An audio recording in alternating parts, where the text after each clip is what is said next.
Urne aperte domenica in 2 comuni della città metropolitana di Venezia impegnati nei turni di ballottaggi. I ballottaggi si svolgeranno a Spinea e a Noale, centri con più di 15.000 abitanti, dove durante il primo turno del 26 maggio nessuno dei candidati sindaco aveva raggiunto il 50% più uno dei consensi. Spinea ha quasi 28.000 abitanti, Noale 16.000. I seggi saranno aperti dalle 7 alle 23.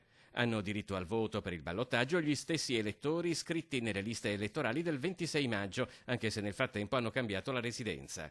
Per votare è necessario presentarsi al seggio muniti di tessera elettorale e di un documento di riconoscimento. Il voto si esprime con un segno sul rettangolo nel quale è scritto il nome del candidato sindaco prescelto. Non si deve esprimere nessuna ulteriore preferenza, né per i candidati a consigliere comunale né per le liste che sostengono il sindaco. La raccomandazione è di verificare che la propria tessera elettorale sia ancora utilizzabile.